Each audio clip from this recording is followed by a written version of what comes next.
Assalamualaikum warahmatullahi wabarakatuh. Perkenalkan, nama saya Aksinul Ilmi dengan NIM 250201010071. Di sini saya ingin menyampaikan materi tentang Komisi Pengawasan Persaingan Usaha. Pengertian KPPU adalah Komisi Pengawas Persaingan Usaha, lembaga independen di Indonesia yang bertugas mengawasi dan menegakkan hukum terhadap praktik monopoli dan persaingan usaha tidak sehat sesuai amanat Undang-Undang Nomor 5 Tahun 1999. Undang-Undang Nomor 5 Tahun 1999 berisi tentang larangan praktik monopoli dan persaingan usaha tidak sehat yang bertujuan untuk menciptakan iklim usaha yang kondusif dengan menjamin kepastian kesempatan berusaha yang sama bagi semua pelaku usaha. UU ini melarang kegiatan seperti monopoli, penguasaan produksi dan pemasaran yang menyebabkan persaingan tidak sehat, penetapan harga yang tidak wajar, diskriminasi harga dan segala bentuk perjanjian atau tindakan yang merugikan kepentingan umum. Tugas dan wewenang KPPU: 1. Mengawasi persaingan usaha. Mengawasi pelaksanaan UU Nomor 5 Tahun 1999 seperti yang disebutkan dalam Undang-Undang Persaingan Usaha UU Nomor 5 Tahun 1999. 2. Menjatuhkan sanksi administratif. Berwenang memberikan sanksi administratif kepada pelaku usaha yang terbukti melakukan pelanggaran seperti ganti rugi, tetapi tidak berwenang menjatuhkan sanksi pidana. 3. Meminta keterangan dan bukti. Berwenang meminta keterangan dan instansi pemerintah memeriksa surat atau dokumen dan meminta bantuan penyidik untuk menghadirkan saksi yang tidak memenuhi panggilan. 4. Mengeluarkan pedoman, bertanggung jawab untuk menyiapkan pedoman pelaksanaan UU Persaingan Usaha. 5. Menginformasikan putusan. Berwenang menginformasikan petugas kepada pelaku usaha yang melanggar aturan. Kelebihan KPPU: 1.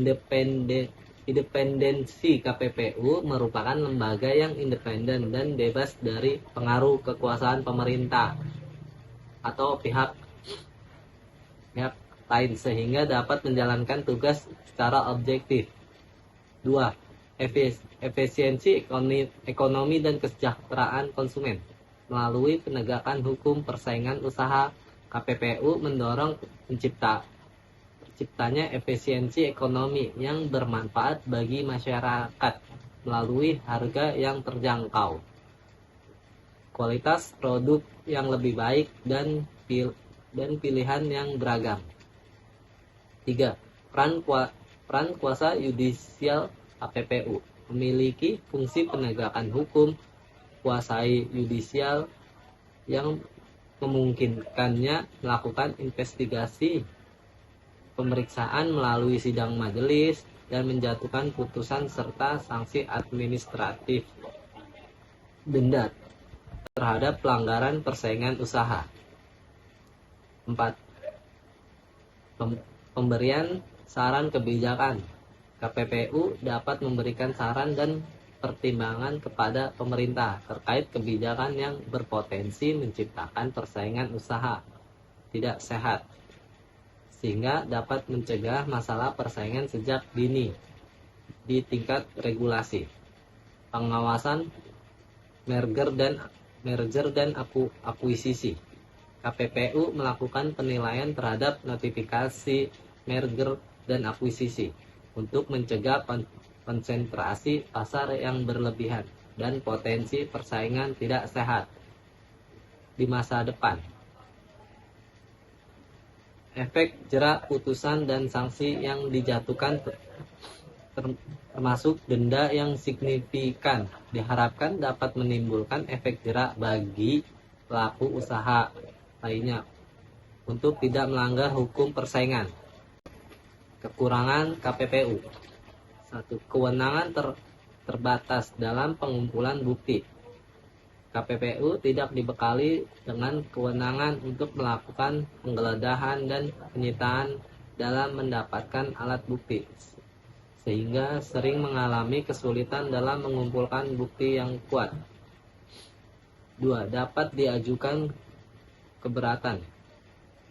Pelaku usaha yang tidak puas dengan putusan KPPU dapat mengajukan keberatan ke pengadilan niaga yang memperpanjang proses hukum dan penegakan putusan.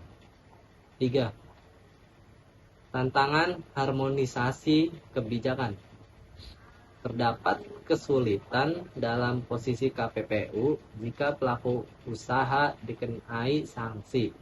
Sementara di sisi lain kebijakan pemerintah sendiri terkadang justru mendorong terjadinya persaingan tidak sehat. 4. Status lembaga ad hoc bersifat sementara serta secara histori.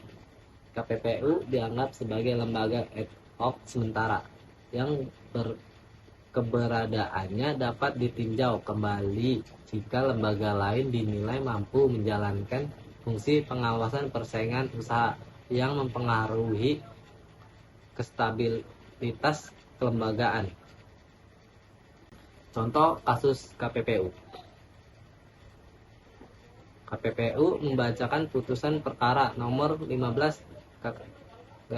KPPU strip I-2002 terkait dugaan pelanggaran pasal 5 dan pasal 9 huruf C dalam penjualan minyak goreng kemasan pada 26 Mei 2023. Majelis Komisi menyatakan bahwa 27 terlapor tidak terbukti melanggar pasal 5 tentang penetapan harga, namun 7 pelapor terbukti melanggar pasal 19 huruf C karena secara sengaja menurunkan volume produksi atau penjualan untuk mempengaruhi kebijakan HIT, sehingga menimbulkan kelangkaan dan kerugian masyarakat. Atas pelanggaran tersebut, KPPU menjatuhkan total denda sebesar 71,28 miliar. Kasus ini merupakan inisiatif KPPU atas dugaan pelanggaran yang terjadi pada periode Oktober sampai dengan Desember 2021 serta Maret sampai dengan Mei 2022 pasal 5 dan Januari sampai dengan Mei 2022 pasal 19 huruf C. Persaingan menunjukkan bahwa struktur pasar minyak goreng merupakan oligopoli ketat dengan konsentrasi tinggi. Analisis input